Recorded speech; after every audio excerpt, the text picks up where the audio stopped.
Words like the global financial crisis and recession are now becoming commonplace.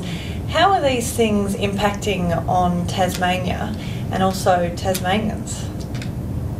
There's been a lot of discussion, obviously, around the global financial crisis, and even though perhaps the impacts to Tasmania are not as great at the moment, certainly the government are feeling that.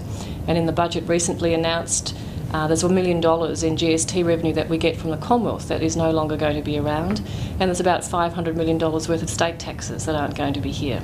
So that puts us in a very difficult space going forward. But in saying that, I think the government have put together a very good, practical budget to go forward. They've not cut funding, so that's very important. They've put in place the initiatives of previous years and they're continuing those. So I think all in all, Tasmanians will not feel the impacts perhaps as much as some of the other states in Australia. How do you see this impacting on the Department of Health and Human Services specifically over the next 2 to 3 years? Oh, the department will certainly feel it, as will all other departments. I mean, we're talking about the state government having lost $1.5 billion in revenues over the next 4 years, and the Department of Health and Human Services is 40% of that state budget.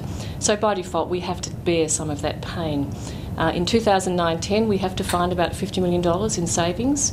That's not going to be an easy task, but at the same time, it gives us opportunities to do things a little differently. So we're going to have to find some savings around the general operations of the business, but unfortunately, we may also have to look at our staffing. So we've been quite public that we may have to lose up to 250 staff over the next year, and going forward, we might have to retain that. So that's not an easy task for people, but as I say, it gives us some opportunities to perhaps restructure, to find some efficiencies where we couldn't find them before. But it also allows us to continue the work that we want to do. So we're ensuring that frontline service delivery is going to be quarantined, so therefore the resources and expenditures around frontline services will be retained and they won't be impacted, and that's very important to ensure that the health and service delivery that we provide to our clients, being the general public of course, is maintained. Given that and given what you've just said, what are the potential impacts then for the community sector? Will this sector also be impacted?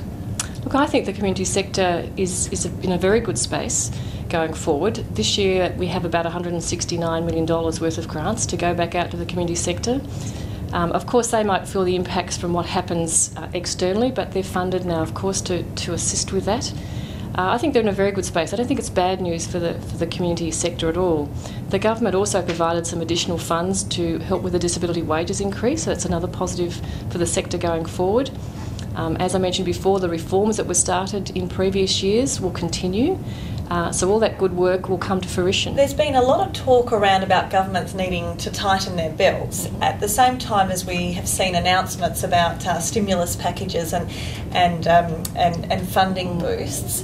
Can you explain why these two are happening at the same time? The theory behind the stimulus type investments is that when you invest in a property or capital of some description, that you will get a return on that, and the government is looking at it in that way. So they're providing us $140 million to put in more housing over the next 15 to 18 months.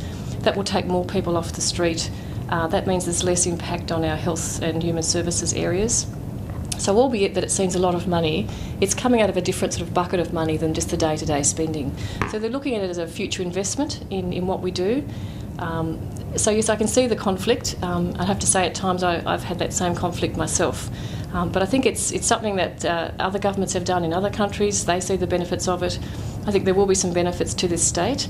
And it'll be 18 months perhaps before we see those actually arrive, and certainly down the track the longer term benefits will certainly be there. It may just take a little bit of extra time.